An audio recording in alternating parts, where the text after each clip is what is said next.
avons cette parole que l'Éternel a fait entendre à Josué. Josué qui a été appelé, choisi pour poursuivre l'œuvre qu'il avait commencée avec Moïse. Et il va dire cette phrase si célèbre qui se fait entendre très souvent dans les prédications, que ce livre ne s'éloigne point de ta bouche. Médite-le jour et nuit. C'est alors que tu réussiras dans ce que tu entreprendras. Mais retenez que ce livre ne s'éloigne point de ta bouche. Lorsque l'on parle de bouche, on entend tout de suite la bouche, je parle. Mais vous avez certainement déjà entendu parler des métiers de bouche. Et on dit très souvent, les métiers de bouche sont un bon métier. Ce sont des bons métiers. Pardon. Bien, lorsque l'Éternel dit cela à Josué, je vais traduire la pensée qui m'est venue tout de suite à l'esprit. La langue signifie le langage.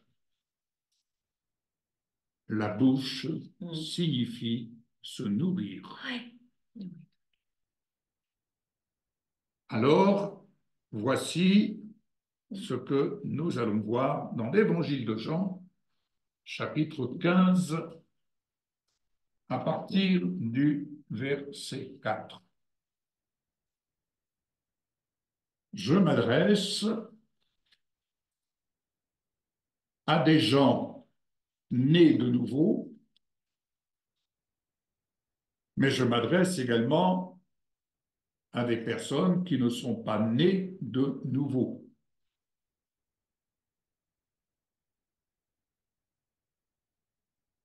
La prière, c'est le couvert. C'est le couvert avec lequel on peut se nourrir. Et surtout, nourrir l'homme nouveau. Car c'est bien de naître de nouveau, mais peut-on imaginer un nouveau-né que sa mère ne nourrirait pas? Il y aurait un problème. Donc, l'homme nouveau, né de nouveau, l'homme ou la femme, né de nouveau, doit être nourri.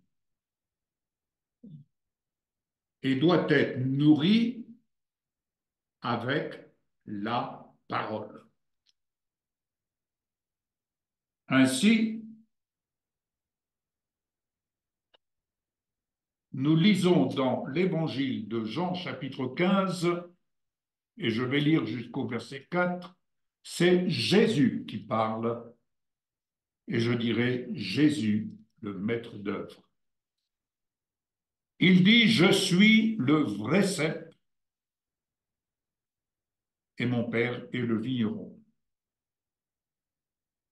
Tout sarment qui est en moi et qui ne porte pas de fruits, il le retranche. Et tout sarment qui porte du fruit, il l'émonde afin qu'il porte encore plus de fruits. Quelle parole extraordinaire! Quelle parole extraordinaire lorsque nous acceptons d'entendre ce que Jésus veut nous faire entendre. Tout sarment qui est en moi et qui ne porte pas de fruits. On parle ici des fruits de l'esprit. Tout sarment qui est en Jésus, qui ne porte pas de fruits. Comment peut-on porter du fruit, et je dirais le fruit de l'esprit? Si nous voulons vivre, si l'homme nouveau doit vivre et il est destiné à vivre, il faut le nourrir. Et il se nourrit des fruits de l'esprit à partir de la parole. La prière, c'est le couvert. Fourchette, cuillère, couteau, mettez ce que vous voulez, le dessert, la cuillère, la petite cuillère, mettez ce que vous voulez. C'est l'illustration. La prière, c'est le moyen que Dieu nous offre de nourrir, de nourrir, de nourrir, de nourrir l'homme nouveau, l'homme spirituel qui est destiné à vivre son éternité.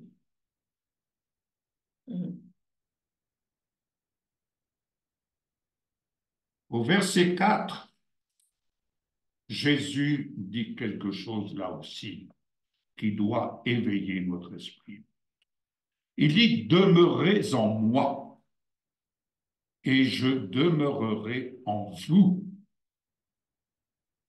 Comme le sarment ne peut de lui-même porter du fruit s'il ne demeure attaché au cep, ainsi vous ne le pouvez pas non plus si vous ne demeurez en moi. Cela nous rappelle tout simplement, ce n'est ni par force ni par l'intelligence, mais c'est par la puissance de l'Esprit de Dieu.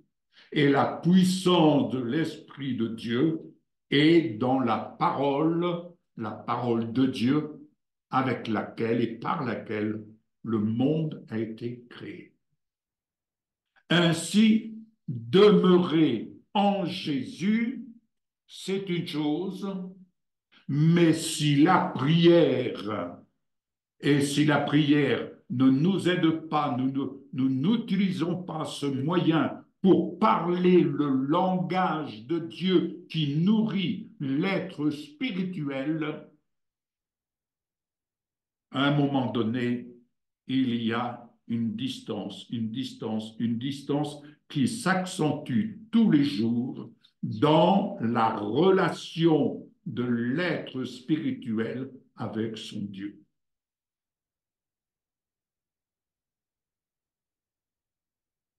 Je poursuis. Verset 5. Verset 5. Jésus rappelle, je suis le cep, vous êtes les sarments. Celui qui demeure en moi et en qui je demeure porte beaucoup de fruits, car il répète, sans moi, vous ne pouvez rien faire. Autrement dit, l'être spirituel, sans l'œuvre de la parole, sans l'esprit de la parole, il ne peut rien faire. Il ne peut pas porter du fruit. Vous voyez, faisons une distinction entre notre être charnel et l'être spirituel, l'être né de nouveau en Jésus-Christ. Il est destiné à porter du fruit. Et ce fruit, ce sont les fruits de l'Esprit de Dieu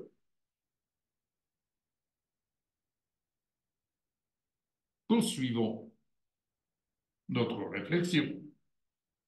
L'homme nouveau, donc demeurant en Jésus-Christ et en qui Jésus-Christ demeure, porte beaucoup de fruits de l'esprit, qui émanent de l'esprit. Je ne vais pas donner les détails du fruit de l'esprit, ça sera une autre réflexion que nous pourrons aborder, mais là je parle de nourrir l'homme nouveau. Et pour le nourrir, c'est la prière. Jésus n'a jamais fait l'économie de la prière. Et nous ne sommes pas plus grands que le Maître. Vous allez comprendre que si nous faisons l'économie de la prière, c'est devenir complice de celui qui veut notre mort. Vous entendez? Il veut notre mort. Il n'y en a qu'un. Il n'y en a qu'un qui ne veut pas entendre les enfants de Dieu faire usage de la prière, et faire usage de la prière, c'est parler, parler, parler les promesses de Dieu, l'héritage de la foi qui nous est donné de vivre en Jésus par pure grâce. Gloire à toi, Jésus. Car sans Jésus, autrement dit, sans fusion avec l'esprit de la parole, nous on ne produit rien. Rien de spirituel pour l'homme nouveau. Et l'homme nouveau, verset 6, l'homme nouveau, si quelqu'un ne demeure pas en moi, il est jeté dehors comme le sarment, et il sèche, puis on le ramasse, on le jette au feu, et il brûle. Autrement dit, on meurt. Amen, amen, amen, amen, Seigneur. Verset 7. Si vous demeurez en moi et que mes paroles demeurent en vous. Si vous demeurez en moi et que mes paroles demeurent en vous. On peut emmagasiner toute la bibliothèque de la Bible en nous, mais cette bibliothèque de la Bible se destine à nourrir l'homme nouveau. Que ce livre ne s'éloigne point de ta bouche. Médite-le, rumine-le, apprends à digérer le contenu de la parole, cette parole dont tu t'exerces à parler, parce que Jésus a dit, mes paroles sont esprit et vie. Et parce qu'elles sont esprit et vie, elles se destinent à nourrir, à faire croître l'homme né de nouveau, l'homme spirituel. Alors oui, comme Jean-Baptiste a pu le dire, il faut qu'il croisse et que je diminue. Il faut que l'homme nouveau puisse croître en Jésus et que le charnel diminue.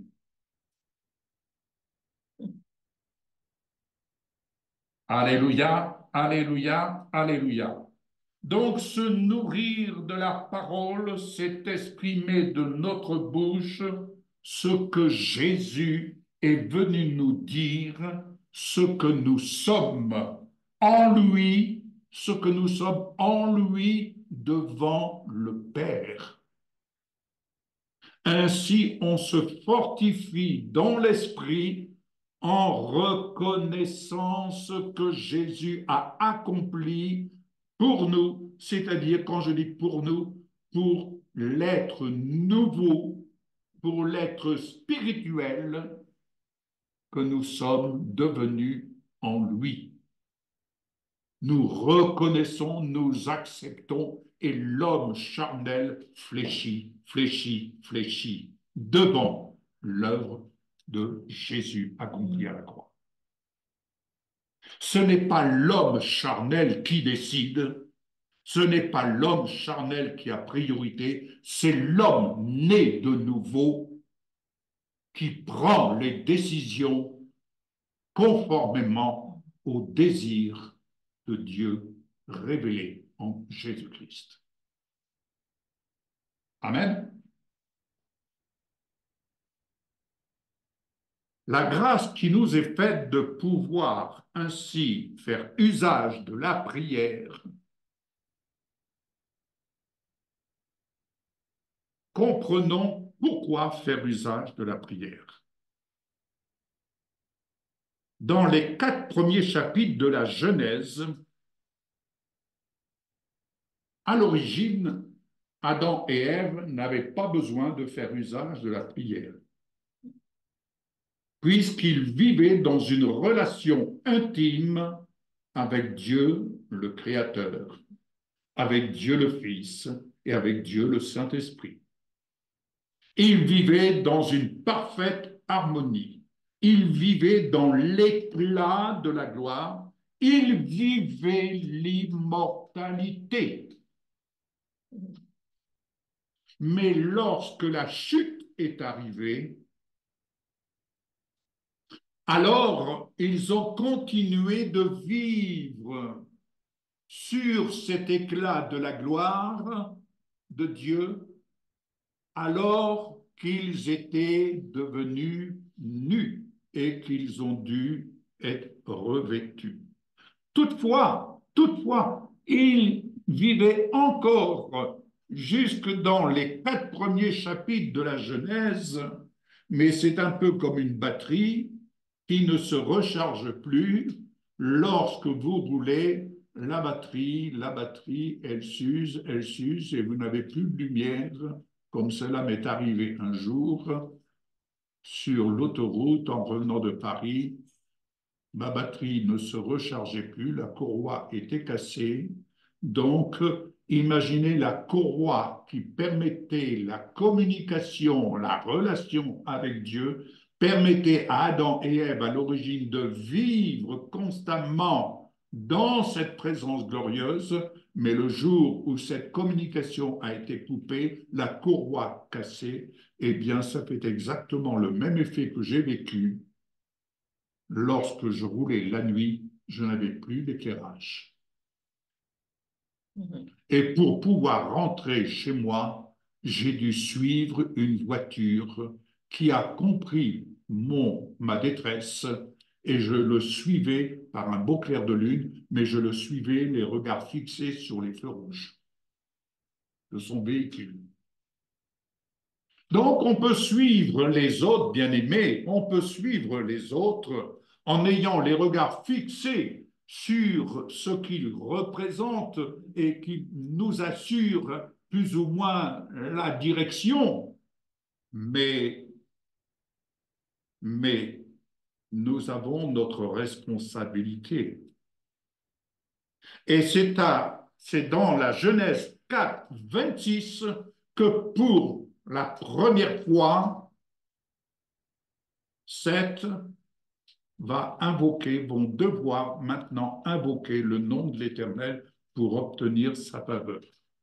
À noter que cette fois-ci, le fils qui va naître de Seth, eh bien, il va s'appeler Enoch, c'est-à-dire cela signifie mortel.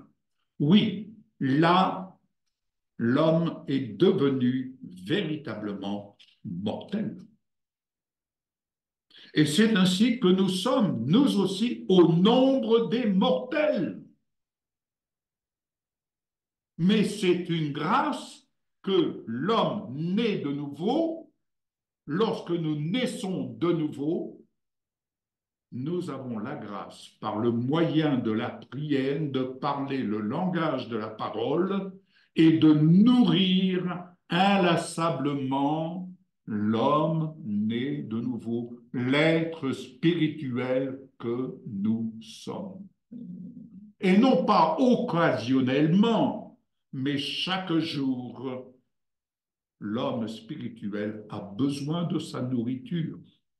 Écouter, c'est une chose. Parler, c'est une chose. Et mettre en action, c'est une autre chose.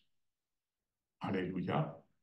Je peux très bien regarder un match, un sport, le regarder, et je peux très bien me laisser aller au rêve de dire, si j'étais là, moi j'aurais fait ci, si j'étais là. Oui, ce n'est qu'un rêve, mais la réalité est tout autre. La réalité est tout autre. Quand je vois quelqu'un qui court, qui s'entraîne à courir, je me dis, quand j'avais 20 ans, moi aussi je pouvais courir, n'est-ce pas? Et j'aurais encore envie de courir. Mais je me rends bien compte que l'âge étant, eh bien, dans ma tête, oui, mais dans le concret, c'est une autre chose. C'est une autre chose. Heureusement que on me pousse à marcher. Merci. Alors, poursuivons. Adam et Ève étaient dénués de la gloire de Dieu. Restons sur le fait, la prière le pouvait nourrir l'homme nouveau. Vous allez voir où est-ce que nous allons arriver. Ils étaient dévêtus de la gloire de Dieu. Ça, c'est l'homme mortel, ils étaient devenus mortels, puisqu'ils avaient perdu l'éclat de la gloire de Dieu, ils avaient perdu l'immortalité. Mais le plan de Dieu, j'enfonce encore le clou, le plan de Dieu, alors que l'homme, depuis Seth et Enoch, se mirent à invoquer l'Éternel pour obtenir sa faveur, les temps ont passé jusqu'à ce que Dieu nous offre une alliance avec lui par l'œuvre de Jésus-Christ. Romains 13, 14. Romains 13, 14. Je m'appuie sur la parole. Parole de Dieu, elle est infaillible. Romains 13, 14.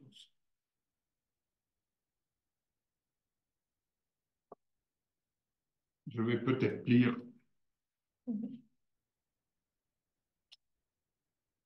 Je lirai à partir du verset 11. Excuse, Emmanuel. Cela importe d'autant plus que vous savez en quel temps nous sommes. C'est l'heure de vous réveiller enfin du sommeil. Car maintenant le salut est plus près de nous que lorsque nous avons cru.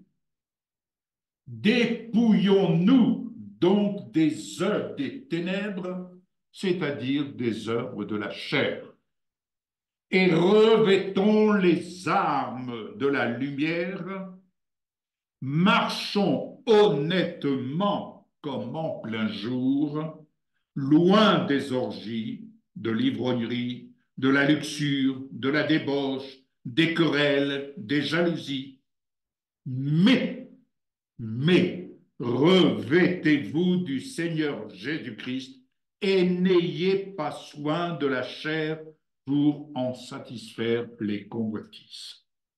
Voilà, l'homme nouveau se revêt du Seigneur Jésus-Christ. Et il se nourrit du Seigneur Jésus-Christ et il se nourrit par le moyen de la prière. Alléluia. Poursuivons. Romains 2, 1 à 8. Pourquoi se revêtir? Vous allez comprendre où est-ce qu'on va arriver.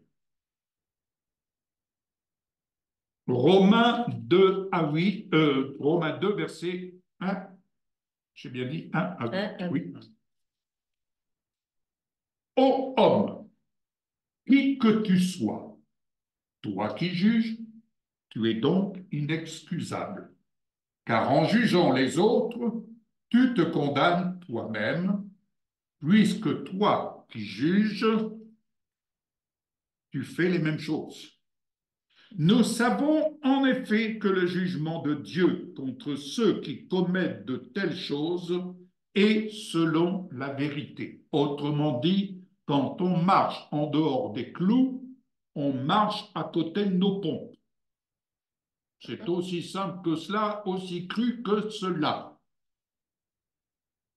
Et penses-tu aux hommes qui jugent ceux qui commettent de telles choses et qu'il est fait que tu échapperas au jugement de Dieu? Ou méprises-tu les richesses, écoutez bien, ou méprises-tu les richesses de sa bonté, de sa patience, de sa longanimité, ne reconnaissant pas que la bonté de Dieu te pousse à la repentance? Se repentir, c'est quoi? Se repentir, ce n'est pas là, à mon sens, à pleurer, qu'est-ce que je vais faire? Se repentir, c'est l'acte le plus positif dans la vie de tout pécheur qui apprend à vivre dans la grâce de Dieu. Se repentir, c'est repenser chaque jour de manière à voir juste, pour marcher juste et pour agir juste. C'est un exercice de foi extraordinaire. Quand vous le faites, je peux vous assurer que vous tirez les richesses de la bonté de Dieu, des richesses qui viennent avec abondance, chaque fois que vous les mettez en action. Tout simplement. Ma version, moi, j'ai changé d'attitude. Changer d'attitude. Merci, Emmanuel. Voilà. Se repentir, c'est changer d'attitude. Amen, amen. Changer notre façon de penser pour satisfaire, changer notre façon de penser, parce qu'on vise toujours à satisfaire ce que nous voulons. Mais nous devons nous repentir pour vivre et satisfaire les désirs que le Père a à notre égard, et ces désirs sont bons pour nous. Nous n'en comprenons pas toujours le sens, mais je reprends cette célèbre phrase quand il dit à Abraham, lève-toi et va dans le pays que je te montrerai. Il ne lui a pas dit dans le pays que je t'ai montré. Va, lève-toi, obéis et tu vas voir, tu vas aller à la rencontre de toi-même. Mais par ton endurcissement et par ton cœur impétinent, tu t'amasses un trésor de colère pour le jour de la colère et de la manifestation du juste jugement de Dieu, qui rendra à chacun selon ses œuvres. Comme je le disais récemment dans une émission, pour le péché, pour celui qui marche selon la chair, il y a un salaire. Tout comme quelqu'un qui roule à plus de 130 km/h sur l'autoroute, à un moment donné, il y a un salaire. Et il devra payer. Mais celui qui marche par la grâce et apprend à marcher dans l'obéissance à ce que Dieu a prévu pour lui, il y a aussi une rémunération au bout. Alléluia. Et la rémunération, c'est ce qui va lui donner de la valeur. Alléluia.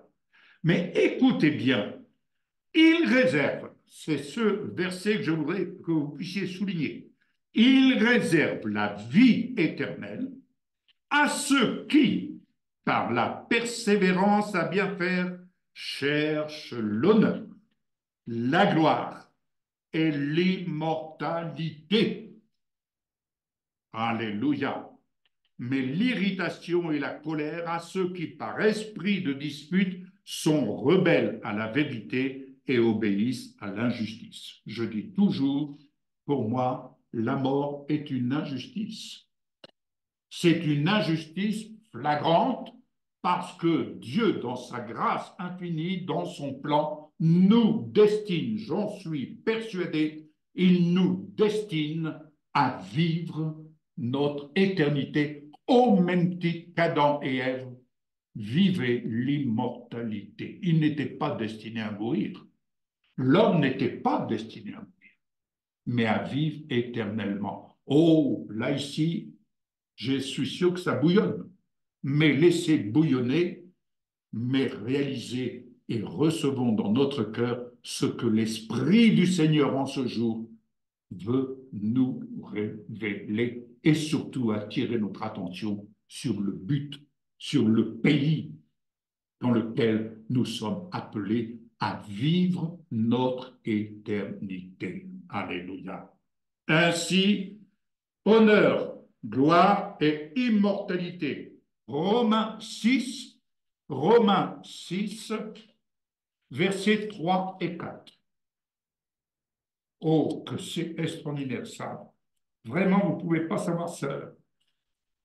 J'espère que vous recevez dans votre cœur. Je lirai à partir du verset 3. Ignorez-vous que nous tous qui avons été baptisés en Jésus-Christ. Ici, on ne parle pas du baptême d'eau. On parle d'être baptisé en Jésus-Christ. Donc, nous tous, alors moi je dis Seigneur, je veux connaître ce baptême, je veux vivre ce baptême. Je veux vivre ce baptême. Baptisé en Jésus-Christ, c'est en sa mort que nous avons été baptisés. Point d'interrogation. Est-ce que nous allons rester dans l'ignorance ou est-ce que nous allons accepter d'ouvrir nos yeux et que le Seigneur est en train de vouloir ouvrir nos yeux pour nous dire voilà l'étape dans laquelle je vous attends. Nous avons donc été ensevelis avec lui par le baptême en sa mort, afin que comme Christ est ressuscité des morts par la gloire du Père, de même nous aussi, nous marchions en nouveauté de vie. En nouveauté de vie. Alléluia.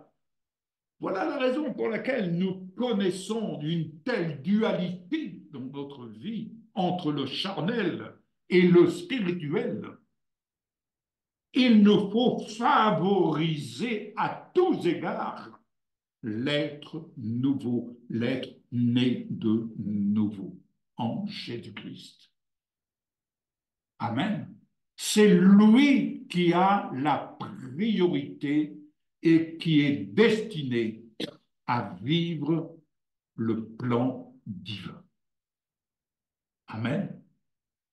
Et qu'est-ce qu'il est dit encore? En effet, si nous sommes devenus une même plante avec lui par la conformité à sa mort, nous le serons aussi par la conformité à sa résurrection, sachant que notre vieil homme a été crucifié avec lui. Notre nature charnelle a été crucifiée avec lui. Sommes-nous redevables à notre nature charnelle? Cette nature qui a été crucifiée à la croix avec Christ, afin que le corps du péché soit réduit à l'impuissance, pour que nous ne soyons plus esclaves du péché, car celui qui est mort est libre du péché. Celui qui est mort est libre du péché. Vous vous posez des questions, pourquoi il y a des choses qui ne fonctionnent pas et autres, mais ne cherchez pas midi à 14 heures, bien aimé. Ne cherchons pas midi à 14 heures. Nous sommes tous à la même enseigne. Et ici, le Seigneur nous révèle le pourquoi. Si donc, parce que nous ne sommes pas libres encore, Nous aspirons à cette liberté. Nous allons de victoire en victoire. Nous cheminons, mais l'Esprit de Dieu veut nous amener à la véritable liberté. De telle sorte que je puisse dire, ce n'est plus moi qui vis, mais c'est Christ qui vit en moi. Or, si nous sommes morts avec Christ, nous croyons que nous vivrons aussi avec lui, sachant que Christ ressuscité des morts, écoutez ça, sachant que Christ ressuscité des morts ne meurt plus. Il ne meurt plus. La mort n'a plus de pouvoir sur lui, car il est mort et c'est pour le péché qu'il est mort, une fois pour toutes. Il est revenu à la vie et c'est pour Dieu qu'il vit. Ainsi, vous-même, regardez-vous comme mort au péché et comme vivant pour Dieu en Jésus-Christ. Amen. Alléluia. Bien-aimés, entendons ce que l'Esprit de Dieu veut nous faire entendre. Amen. Alléluia. Voilà ce que je voulais vous dire, mais encore une chose. Jean 14, encore quelque chose qui doit suivre, et nous en profiterons d'ailleurs pour prendre la Sainte Seine. Jean 14, et voilà. Jean 14. À partir du verset 23. Jésus répondit, Jude, si quelqu'un m'aime, il gardera ma parole et mon Père l'aimera. Voilà. Notre Père nous aime, mais surtout, il est heureux lorsqu'on garde la parole que Jésus est venu nous faire connaître. Et pour cause. Et il dit, nous viendrons à lui et nous ferons notre demeure chez lui. Père, Fils, Saint-Esprit, nous sommes la maison du Père, la maison du Dieu vivant, nous sommes le temple du Saint-Esprit. Et où que nous soyons plantés, nous fleurissons. Nous sommes comme un arbre planté près d'un courant d'eau qui porte son fruit en sa saison. Alléluia! On n'est jamais seul car Jésus a dit, je suis avec vous, je suis avec toi tous les jours. Tous les jours. Et une chose qui a attiré mon attention ce matin, dans un petit verset que j'ai lu comme ça au passage, vous savez, quand Jésus dit, je ne vous laisserai point orphelin, vous savez, il est terrible pour les hommes, pour les femmes, d'être orphelin. Et c'est terrible, car qui est orphelin? Celui qui n'a pas Jésus dans sa vie. Amen. Celui qui n'a pas Jésus dans sa vie, il est orphelin. Parce que ici, nous viendrons à lui, c'est la promesse qui nous est faite, et nous ferons notre demeure chez lui. Celui qui ne m'aime pas ne garde point ma parole. Autrement dit, celui qui ne m'aime pas ne se nourrit pas de ma parole. Il ne nourrit pas l'homme spirituel, il laisse mourir, il laisse sécher l'homme né de nouveau. Comme une mère abandonne son enfant, elle ne nourrit pas, elle le laisse mourir. Elle ne l'allaite pas, elle le laisse mourir. Celui qui ne m'aime pas ne garde pas ma parole, et la parole que vous entendez n'est pas de moi, mais du Père qui m'a envoyé. Alléluia. Alors, deux derniers versets. Apocalypse 3, verset 20. Apocalypse 3, verset 20. Écoutez bien. Il est dit, voici, je me tiens à la porte et je frappe. Si quelqu'un entend ma voix et ouvre la porte, j'entrerai chez lui, je souperai avec lui et lui avec moi. Se nourrir de la parole par le moyen de la prière, c'est commencer à se nourrir du corps de Christ jusqu'au moment où Jean 6, versets 53 à 59. Et c'est là que dans cet acte de foi, nous prendrons le repas du Seigneur pour conclure ce message. Jésus leur dit, en vérité, je vous le dis, si vous ne mangez la chair du Fils de l'homme et si vous ne buvez son sang, vous n'avez point la vie en vous-même. Celui qui mange ma chair et qui boit mon sang a la vie éternelle, et je le ressusciterai au dernier jour. Car ma chair est vraiment une nourriture et mon sang est vraiment un breuvage. Celui qui mange ma chair et qui boit mon sang demeure en moi. Alléluia. Et je demeure en lui. Comme le Père qui est vivant m'a envoyé et que je vis par le Père, ainsi celui qui me mange vivra par moi. C'est ici le pain qui est descendu du ciel. Prenons le pain. Prenons le pain.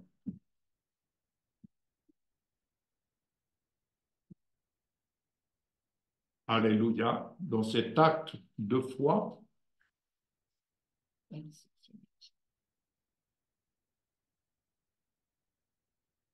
béni soit le Seigneur. Donc celui qui me mange vivra par moi. C'est ici le pain qui est descendu du ciel. Il n'en est pas comme de vos pères qui ont mangé la manne et qui sont morts. Celui qui mange ce pain vivra éternellement. Et encore là, vivra éternellement l'immortalité. Alléluia. Et prenons la coupe au nom de Jésus.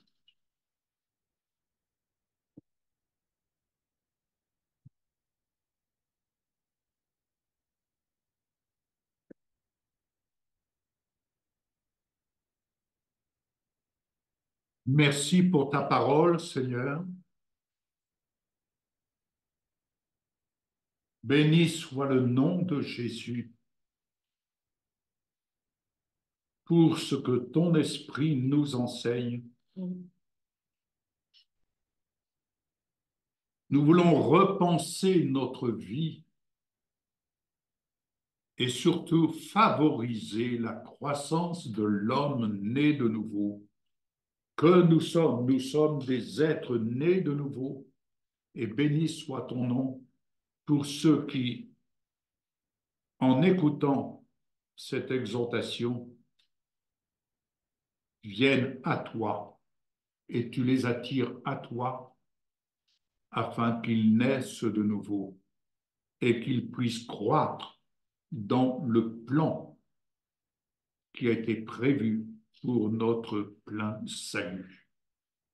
Au nom de Jésus-Christ, merci Seigneur, je te prie, afin que nous puissions vivre ce baptême de gloire tel que l'apôtre Jean a pu le vivre sur l'île de Patmos, et que nous puissions vraiment arriver à cette stature, Seigneur, à cette stature, la stature de Christ, et que nous puissions connaître et vivre l'immortalité conformément à ton plan. Au nom de Jésus. Amen.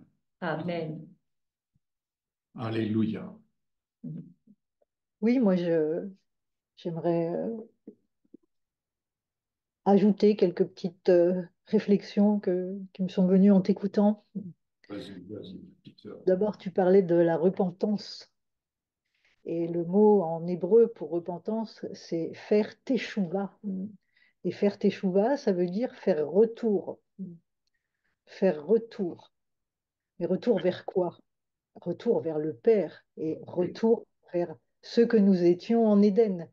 oui, C'est ça, la repentance. C'est pas se voilà. flageller comme euh, c'est traduit beaucoup dans la religion. Hein, la repentance, c'est souvent un acte négatif. Que dans la pensée juive et dans la pensée biblique, c'est faire teshuva, et faire teshuva, c'est faire retour vers le Père, et Oui, donc vers l'Éden, vers notre condition première. Et puis, euh, quand tu parlais de nourriture, ça m'a rappelé beaucoup Daniel, le livre de Daniel.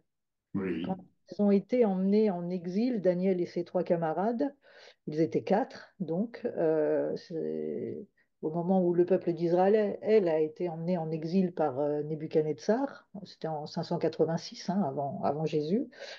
Et si vous connaissez le livre de Daniel, et pour ceux qui ne le connaissent pas, eh bien, on voit que le roi voulait d'abord se mettre à part les princes d'Israël, les plus beaux, les plus intelligents, et il voulait qu'ils mangent sa nourriture. Il leur attribuait une portion quotidienne de sa nourriture et du vin qu'ils buvaient. Et la Bible nous dit qu'on devait les entretenir ainsi pendant 3 ans et qu'à la fin de ce temps, ils se tiendraient en présence du roi. On nous relate l'histoire de quatre fils d'Israël, mais ils ont été beaucoup plus qui ont été emmenés en captivité et au service du roi.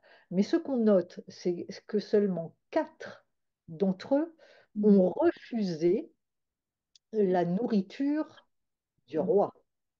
Et ils ont demandé à être à ne pas, oui, manger cette nourriture, à ne pas se souiller, à être dispensés et à ne pas se souiller. Et ils ont bu, alors premièrement pendant 10 jours, hein, ils ont été mis à l'épreuve, et eux, il est dit qu'ils mangeaient des légumes ou des graines et de l'eau. Qu'est-ce que ça signifie? Ça signifie qu'ils n'ont pas voulu manger la nourriture et boire le vin du roi. C'est quoi cette nourriture? Pour nous aujourd'hui, c'est la parole du roi Nebuchadnezzar, c'est-à-dire toute cette pensée du roi avec ses dieux, avec tout ce qu'il faisait, avec toutes ses traditions. Et Daniel, Anania, Michaël et Azaria, hein, puisqu'on a voulu changer leur nom pour enlever leur identité. Mais eux, ils ne se sont pas souillés. Ils ne se sont pas souillés, ils ont gardé la parole de Dieu. Parce que quand il est dit qu'ils mangeaient seulement des légumes ou des graines, hmm, d'ailleurs, ça peut nous faire penser un petit peu aux fruits de l'esprit, et ne boire que de l'eau, l'eau de la parole, ils ne se sont pas souillés. Ils se sont nourris de la parole et ne se sont pas assimilés à la pensée de Babylone. Qu'est-ce que ça nous apprend aujourd'hui? Et je te rejoins dans ce que tu nous disais, continuer à se nourrir de la parole de Dieu, de la parole révélée, pour ne pas se souiller avec la pensée de ce monde qui devient de plus en plus éloigné de la pensée de Dieu, c'est le moins qu'on puisse dire. Ils ne se sont pas assimilés. Et qu'est-ce qu'il en est ressorti de ces quatre-là? Eh bien, c'est qu'ils avaient la connaissance et l'aptitude pour toutes sortes de savoirs et de sagesse. Ils comprenaient toutes sortes de visions et de rêves et étaient 10 fois plus intelligents et avaient 10 fois plus de compréhension que tous les alléluia. sorciers euh, de Babylone, qui étaient pourtant puissants. Mais eux qui étaient nourris de la parole de Dieu, qui ne se sont pas souillés avec la nourriture du roi, ils étaient, ils avaient la vision, ils voyaient comme Dieu voyait. Ils avaient la révélation de la pensée du Seigneur. Et qu'est-ce que je veux vous dire par là? C'est de continuer à nous nourrir de la pensée de Dieu et de ne pas nous souiller avec la pensée de Babylone, qui est de plus Hmm, prégnante et tellement, tellement, tellement éloignée et de plus en plus de la pensée de Dieu. On ne peut pas faire de mélange. Non. On ne peut pas faire de mélange. Dans les temps dans lesquels nous sommes, on ne peut plus faire de mélange. S'il y a eu des temps où on pouvait être entre deux, la parole de Babylone maintenant est tellement puissante et ténébreuse qu'on n'a pas le choix. Il faut vraiment que nous nous nourrissions de la parole, de la pensée de Dieu, de ne pas nous souiller avec la pensée de Babylone, mais vraiment d'être comme Daniel et ses trois compagnons, de ne nous nourrir que des légumes et des graines. Vraiment, c'est la pensée, vraiment la pensée de Dieu, la révélation et l'eau de la parole. Et il est dit donc que le roi les a trouvés 10 fois supérieurs à tous les magiciens et à tous les exorcistes de son royaume. Ça doit nous encourager aussi, à nous qui partageons la parole et à nous tous, peuple de Dieu d'ailleurs, à nous nourrir de la parole, parce que nous serons trouvés et nous sommes trouvés, quand nous sommes dans cet état-là, 10 fois plus intelligents que tout ce que tous Oui. les magiciens, tous les exorcistes, tous les sages de Babylone. Ça veut dire que quand nous parlons avec des gens que nous rencontrons, à ceux qui écoutent les messages, à ceux que nous croisons, à toutes nos relations, nous sommes trouvés 10 fois plus intelligents, 10 fois plus sages, 10 fois supérieurs à tous les magiciens, les exorcistes du royaume de Babylone.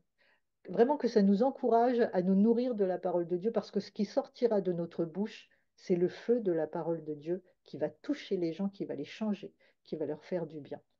Voilà. Mhm. C'est la pensée que ça m'a donnée en t'écoutant et que j'avais envie de vous partager. Amen. Amen, amen, amen. Merci, merci Valérie. Alléluia.